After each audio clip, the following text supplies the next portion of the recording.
एक एक पद है, जगजीत सिंह जी का एक गजल का एक लाइन है,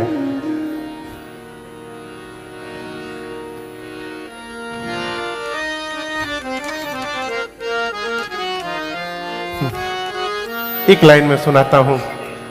गांठ अगर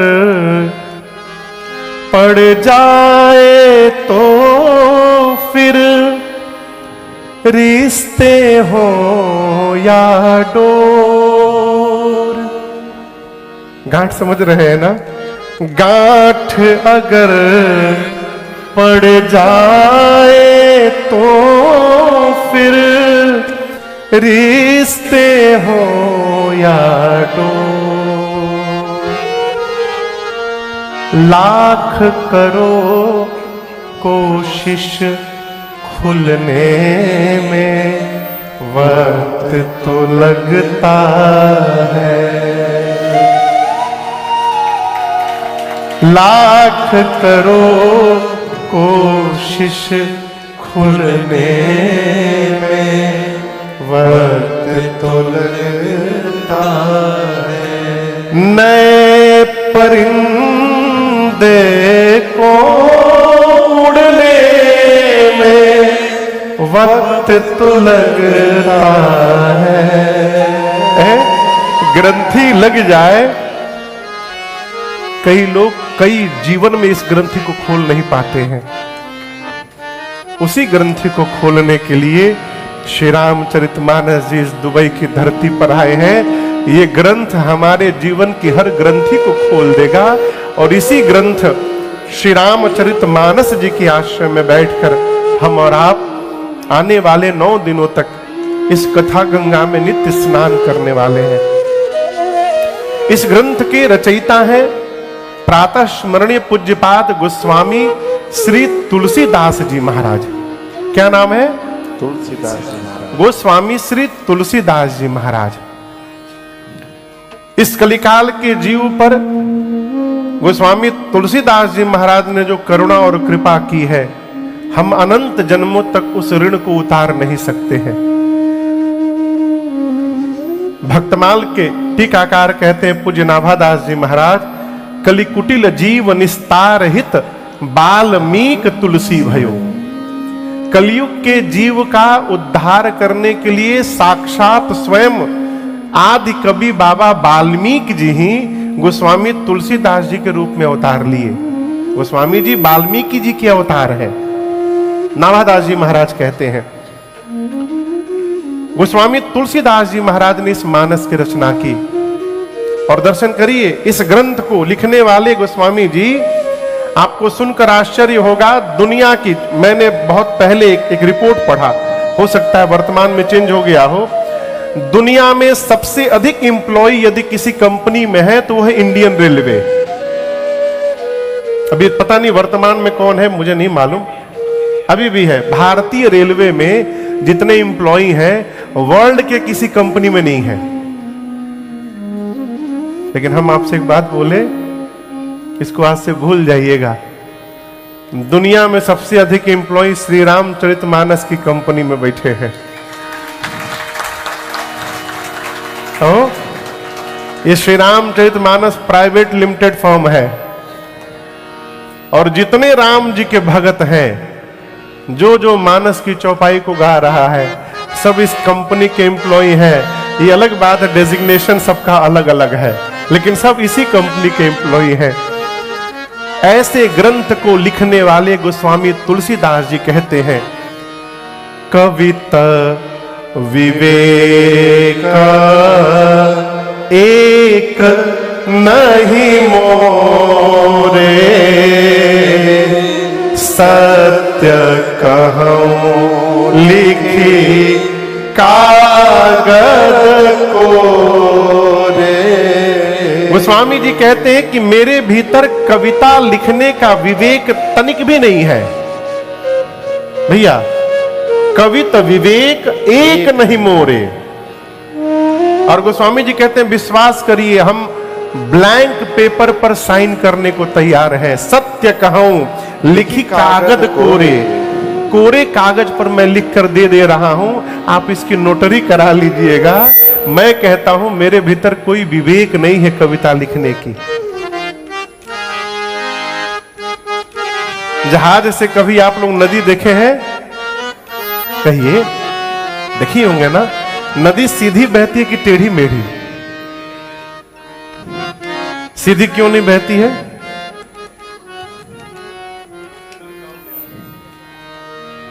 नहीं। अब इसका साइंटिफिक कारण मैं बता रहा हूं। नदी टेढ़ी मेढ़ी बहती है नॉर्थ पोल और साउथ पोल के अट्रैक्शन के कारण। जो अट्रैक्शन है नॉर्थ पोल और साउथ पोल का, उसके कारण नदी टेढ़ी मेढ़ी बहती है। गोस्वामी जी इसकी चर्चा भी किए हैं मानस जी में। छंद में आइए, बाबा कहते हैं मंगल, दोहा नंबर 10। हाँ, निकल गया? हाँ, निकालो। कहां है? हाँ ठीक है, हम समझे हमको पढ़ा रहे हैं। मंगल करनी कलिमाला हरनी, तुलसी कथा रघुनाथ। मंगल करनी कलिमाला हरनी, तुलसी कथा रघुनाथ। गति कूर कभी आसरित की, जो सरित पावन पाथरी। गति कूर कविता सरित की, जो सरित पावन पाथरी। प्रभु सुजस संगति भनीति भली, होई ही सुजन मन भावनी। प्रभु सुजस संगति भनीति भली, होई ही सुजन मन भावनी। भवअंग भूति मसान की, सुमिरत सुहावनी पावनी। भवअंग भूति मसान की, सुमिरत सुहावनी पावनी।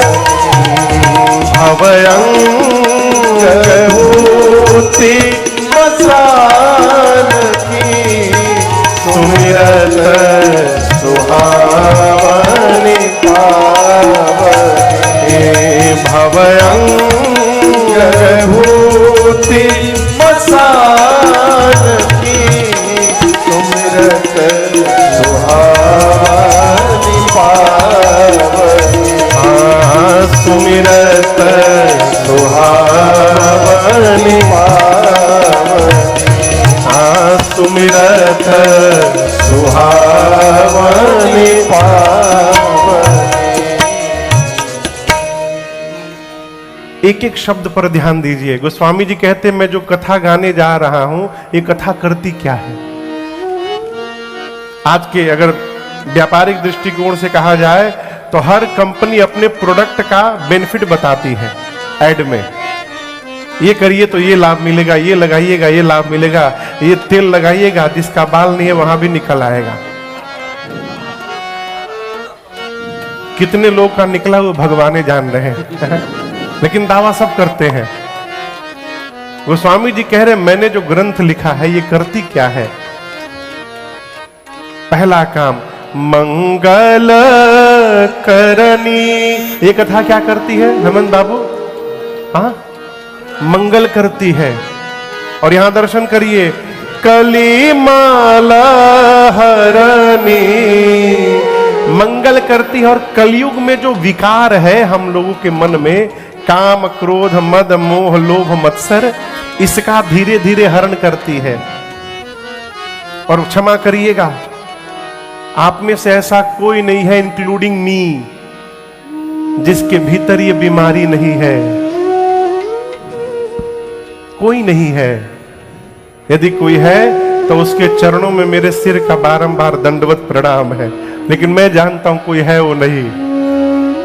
किसी न किसी के भीतर काम है, काम नहीं है तो क्रोध है, क्रोध नहीं है तो लोभ है, लोभ नहीं है तो मद है, मद नहीं है तो मोह है, और ये कुछ भी नहीं है तो मत्सर है। क्या है? मच्छर नहीं मत्सर। मच्छर तो बोले, मच्छर नहीं। क्या है नाम? मत्सर। म आधा तो सर, मत्सर। मत्सर यानी ईर्ष्या। ये 6 प्रकार की बीमारी है, काम क्रोध मद मोह लोभ और मत्सर। ये बहुत खराब बीमारी है, हमको पता नहीं चलता लेकिन होता है। मद कहते हैं है कोई मेरे आगे टिकने वाला? ये मद है। क्रोध, क्रोधी आदमी का चेहरा, क्षमा करिएगा यदि कोई हो तो हमेशा हमेशा ये धनुष बाण बना रहेगा। काम, समझ रहे, कोई ना कोई कामना मन में चलती रहती है। क्रोध मद मोह, मोह जानते हैं क्या है? हम ही तो सब कर रहे हैं, ये मोह है। अब मत्सर तो भगवान मालिक है। अभी परसों हम लोग बिहार में कथा पूरी की, सिवान में, तो परसों पूरी हुई है। कल मैं सुबह कलकत्ता पहुंचा हूं, तो जहां मैं रुका था, हमारे बड़े प्रिय हैं बाबू रुपेश जी, यहाँ आएंगे 10 तारीख को परिवार के साथ। उनका एक बहुत बड़ा होटल है, तो उसी में मैं रुका था। तो जो सोफा था जिस पर मैं बैठा था, तो वो सोफे में वो डिजाइन में गोल गोल बटन नहीं लगते हैं, आप लोग देखे होंगे। तो कोई महापुरुष उन बटनों को नोच दिया था। न जाने ये कौन सा सुख मिलता है, बस में बैठ गए तो सामने वाले गद्दी का स्पंज निकालना। ये तो छोड़िए, एरोप्लेन में जो ट्रे होता है सामने, तो ट्रे के ऊपर पट्टी चिपकाई रहती है। आपका लाइफ जैकेट आपके सीट के नीचे है, please fasten your seat belt, ये 2 पट्टी चिपकाई रहती है। अभी मैं बिने को दिखाया, वो पट्टी नोच के कोई नीचे चिपका दिया था।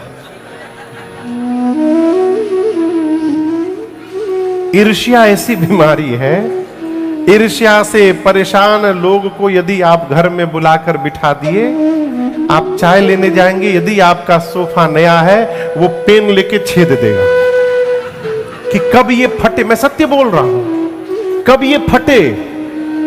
बर्दाश्त करना, दूसरे के सुख को पचा जाना, ये अनंत भगवत कृपा का परिणाम है, ये सहज न समझिएगा।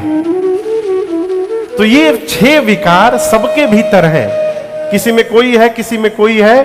गोस्वामी जी कहते हैं ये भगवान की कथा मंगल करती है, और ये जो विकार है इनका धीरे धीरे हरण करती है। मंगल करनी कलिमल हरणी, तुलसी कथा, तुलसी कथा रघुनाथ की। अब दर्शन करिए, मैं जहां से प्रारंभ किया था। गोस्वामी जी कहते हैं ये मेरी कविता कैसी है? गतिकूर कविता सरित की जो सरित पावन पाथ की। जिस प्रकार गंगा जी गोमुख से निकलकर गंगा सागर तक गई, तो गंगा जी सीधी नहीं गई, कैसे गई? टेढ़ी मेढ़ी गई, जिगजैग गई। जैसे गंगा जी टेढ़ी मेढ़ी आई हैं, गोस्वामी जी कहते उसी प्रकार ये मेरी कविता भी टेढ़ी मेढ़ी है, सीधी नहीं है। मुझे लिखने का ढंग ही नहीं आता, लेकिन विशेषता क्या है? जैसे कई मोड़ आने के बाद भी गंगा सागर तक आते आते गंगा जी पवित्र नहीं हुई, पवित्र बनी रही। उसी प्रकार ये मेरी कविता टेढ़ी होने के बाद भी पवित्र बनी है, ये मुझे विश्वास है? ये विश्वास है। अब ये विश्वास क्यों है, इसका दर्शन करिए। भगवान शंकर का श्रृंगार जब होता है तो उनके ऊपर पाउडर लगाया जाता है। वो जानते हैं क्या होता है वो पाउडर? भस्म। कहां का? श्मशान का। अच्छा आप बताइए, यदि ऐसे आपको श्मशान का भस्म लाकर दिया जाए तो आप छुएंगे? मैं पूछ रहा हूं। लोग बोलेंगे जल्दी भगाओ इसको घर से बाहर, दुष्ट श्मशान का राख लेके चला आया, अपवित्र मानी जाती है। लेकिन वही श्मशान का भस्म यदि भगवान शिव के श्रृंगार से उतरा हो तो उससे पवित्र संसार में दूसरा कोई वस्तु नहीं हो सकता। हम उसको लेके अपने सिर पे लगा लेते हैं। भव अंग, भव यानी भगवान शिव, अंग उनके शरीर पर, भूति मसान, श्मशान का भभूति शिव के अंग से निकला हो, उस अंग उस भस्म का सुमिरत सुहावनी पावनी, यदि उस भस्म का केवल हम स्मरण मात्र कर ले, हमारा जीवन पावन से परिपूर्ण हो जाएगा। इतनी महिमा उसकी है। तो भस्म में ये क्वालिटी कहां से आ गया? शिव जी के संपर्क में आने के कारण। गोस्वामी जी कहते हैं मेरी कविता टेढ़ी मेढ़ी है लेकिन पावनी है, कारण भस्म शिव जी के संपर्क में आया तो पवित्र हो गया। मेरी कविता राम जी के संपर्क में आ गई है, इसलिए मेरी कविता पवित्र हो गई है। गोस्वामी जी उत्तर देते हैं, एहि रघुपति नाम उदारा, एहि गाइए, सुनकर गाइए, नाम उदारा। हाँ, एहि रघुपति नाम उदारा, एहि रघुपति नाम उदारा। अति पावन पुराण श्रुति सारा, अति पावन पुराण श्रुति सारा। मंगल भवन अमंगल हारी, मंगल भवन अमंगल हारी। यहां देखिए, उमा सहित जही जपत पुरारी, उमा सहित जही जपत पुरारी, उमा सहित जही जपत पुरारी, उमा सहित जही जपत पुरारी। गोस्वामी जी कहते हैं ये जो मैं ग्रंथ लिखा हूं, यही महा मतलब, यही महा मतलब इसमें रघुपति नाम उदारा, श्री रामचरित मानस के एक एक चौपाई में राम जी का नाम समाहित है, एक एक चौपाई में। अब आप दर्शन करिए कहां चौपाई में समाहित है। राम कैसे लिखते हैं? हिंदी में बोलिए। हाँ, रो में आ की मात्रा और म। अब मानस की कोई चौपाई उठाइए, अभी अभी जो गाए हम लोग उसी को ले लीजिए। मंगल भवन अमंगल हारी। आगे द्रव, चलिए द्रवों में आइए। द्रवउ सो दशरथ अजिर बिहार। जबकि आधी चौपाई है। चौपाई माने जिसमें चार पाया हो। कितने? चार हो गए बहू? हाँ, चार। हाँ, जिसमें चार पाए हो उसको चौपाई कहते हैं। ये भी आधी चौपाई है। मंगल भवन अमंगल हारी एक, द्रवौ सो दशरथ अजिर बिहारी दो। और फिर ऐसे ही लाइन नीचे होगा तो ये 4 पूरा होगा, एक चौपाई। ठीक, अभी आधे में ही देखिए राम कैसे लिखते हैं, रो आ मो, मंगल भवन में मो आ गया। हारी लिखेंगे अमंगल हारी, तो हारी में हो के बाद आ की मात्रा आ गई, और री में रो आ गया, तो रो आ मो तीनों आ गया, राम जी का नाम आ गया। इस तरह मानस की जितनी चौपाइयां हैं, गोस्वामी जी कहते हैं सभी चौपाइयों में राम जी का नाम समाहित है। और राम जी के नाम के होने के कारण ये कथा भले टेढ़ी मेढ़ी कविता है, लेकिन पवित्र कथा है। भक्त इसको भाव से सुनेंगे, ऐसा मुझे विश्वास है। ये गोस्वामी तुलसीदास जी कहते हैं।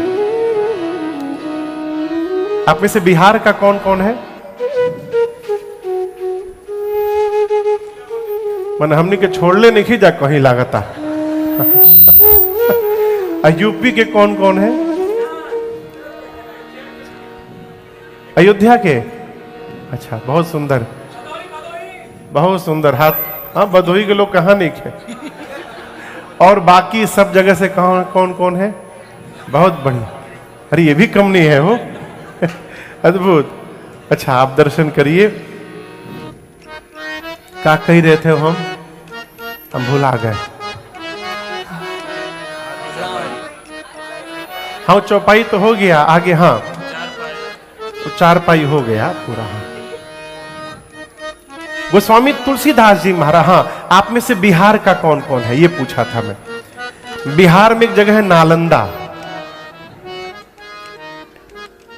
आज पूरे दुनिया के लोग अमेरिका पढ़ने जाते हैं, ऑस्ट्रेलिया जाते हैं, लंदन जाते हैं, कहां कहां जाते हैं। एक समय था माई बाप जब पूरी दुनिया भारत पढ़ने आया करती थी। पूरी दुनिया। हमारे बिहार में एक नालंदा जगह है जहां पर नालंदा विश्वविद्यालय था। एक दिमाग का सिरफिरा मुगल शासक, उसको जीवन दान मिला। वो मरने वाला था, उसके हकीम हाथ खड़ा कर दिए कि हम बता नहीं पाएंगे। नालंदा से एक वैद्य गए उसको बचाने के लिए। बोले तुमको औषधि खानी पड़ेगी। बोली मैं औषधि नहीं खाऊंगा काफिर के हाथ से। तो कुरान पढ़ोगे ना? बोला हाँ कुरान पढ़ूंगा। तो वैद्य जी ने क्या किया, कुरान के कोने में जहां पन्ना पलटते हैं वहां दवाई लगा दी। अब वो पलट के जीभ से लगा करके पलटता रहा और दवाई भीतर गई, वो ठीक हो गया।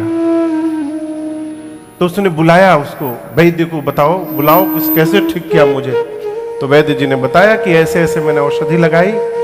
कहाँ उसको धन्यवाद करना चाहिए। बोला यदि इस प्रकार का ज्ञान इन लोगों के पास रहेगा तो पूरे विश्व पर कब्जा कर लेंगे।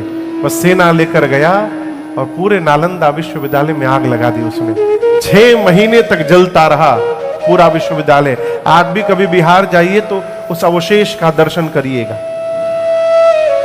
लेकिन आपको पता हो कि हमारे पूर्वज किताब में लिख करके याद नहीं कराते थे, यहां भर करके याद करा देते थे। शिष्य को उनके गुरुजी स्मरण करा देते थे, वो अपने शिष्य को स्मरण करा देते थे। इसी परंपरा में पूरा ज्ञान चलता रहा। गोस्वामी तुलसीदास जी कहते हैं मैंने इस कथा को कहां सुनी। क्या दोहा पढ़िए, दोहा पढ़िए। गोस्वामी जी कहां सुने? मैं पुनि निज गुर सन सुनी, कथा सुसु कर खेत, समझी नहीं तस बालपन, तब अति रहे वो अचे।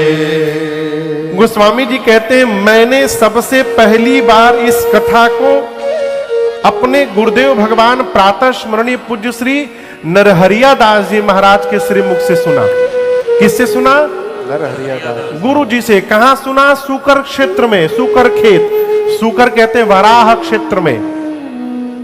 वराह क्षेत्र में गोस्वामी तुलसीदास जी सबसे पहले गुरु जी के मुख से राम कथा सुने। और गोस्वामी जी कहते मेरे समझ में कुछ नहीं आया।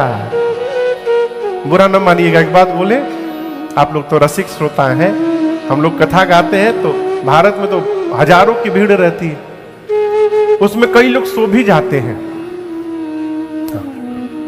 तो जो 4 घंटा कथा में सोया रहता है ना, उससे भी जब बाद में पूछा जाता है कि कैसा रहा, बोले दिव्य आनंद की वर्षा हुई। वो 4 घंटा सोया है, उसके बाद भी कहेगा दिव्य खूब वर्षा हुई आनंद की। क्या कहा महाराज ने? बड़ी ऊंची कथा सुनाए महाराज। क्या सुनाए? इतनी ऊंची सुनाए कि सब ऊपर ऊपर ही चला गया। कहने का अर्थ है जो नहीं जान रहा है वो भी सर्टिफिकेट लेके घूम रहा है कि हम पीएचडी होल्डर है इसमें। और गोस्वामी तुलसीदास जी इस बात को स्वीकार करते हैं कि गुरु जी ने सुनाया, समुझी नहीं तस बालपन तब अति रहे अच्छे। मैं बालपने में था, मेरी उम्र कम थी, अचेतन अवस्था था, मन था, इसलिए गुरु जी सुनाए तो, लेकिन गोस्वामी जी एक्सेप्ट करते हैं कि मेरे समझ में कुछ नहीं आया। अच्छा, आपसे हम प्रश्न करें, आप अपने बेटे को पढ़ाने बैठे हैं, पूछो ना, आप कुछ उसको बता रहे हैं और उसके समझ में नहीं आ रही है, आप कितनी बार बताएंगे? कोई कुछ बोल ही नहीं रहा है। किसी ने हमको एक वीडियो दिखाया कि एक मां अपने बेटे को पढ़ा रही है, सत्य घटना है, तो बोल रही कि मार भी रही है, अब बेचारा बच्चा रो रहा है, एकदम माइंड डिस्टर्ब। बोली कि 8 में से 4 गया, कितना बचा?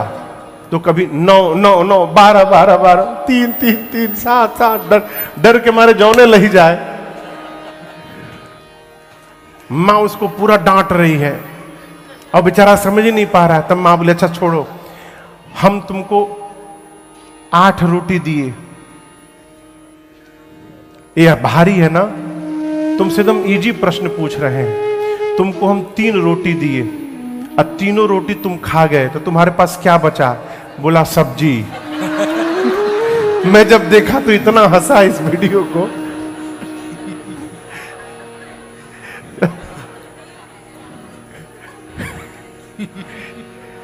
बच्चे कितने भोले होते हैं ना वो, है? आपका बच्चा यदि समझ नहीं रहा है, आप उसको कितनी बार समझाइएगा? ये पॉइंट है। बोलिए बोलिए। माई बोल रही है 3 बार, कि भैया बोल रहे हैं 4 बार। और कोई बतावे? क्या बात। देखिए 3 बार उसको समझाना चाहिए जो गलत रास्ते पे जा रहा है। आप समझ रहे हैं? आप उसको 3 बार रोकिए कि ये रास्ता गलत है, नहीं रुके तो आप शांत हो जाइए। क्यों? बिना भुगते कोई समझने वाला नहीं है। यदि बच्चा बार बार फायर को टच करने जा रहा है तो माता पिता रुक, अरे नहीं नहीं, हाथ पकड़ते हैं, उसको रोकिए मत, एक बार छू लेने दीजिए। हाँ, एक बार छू लेगा ना, फिर लाइफ में कभी टच नहीं करेगा दोबारा। मैं एकदम प्रैक्टिकल आपसे कह रहा हूं। यहां बात पढ़ाई की हो रही है। आप जानते हैं नहीं पढ़ेगा तो जगत के रेश में पीछे हो जाएगा। गोस्वामी जी कहते, गुरु जी ने मुझे राम कथा सुनाई, मेरे समझ में कुछ नहीं आई, लेकिन इसके बाद भी गुरुदेव भगवान ने हार नहीं मानी है। गोस्वामी जी कहते हैं, तदपि कही गुर 12 बारा, तदपि कही गुर 12 बारा, समुझी परी कछु मति अनुसारा, समुझी परी कछु मति अनुसारा, भाषा करब मैं सोई, भाषा करब मैं सोई,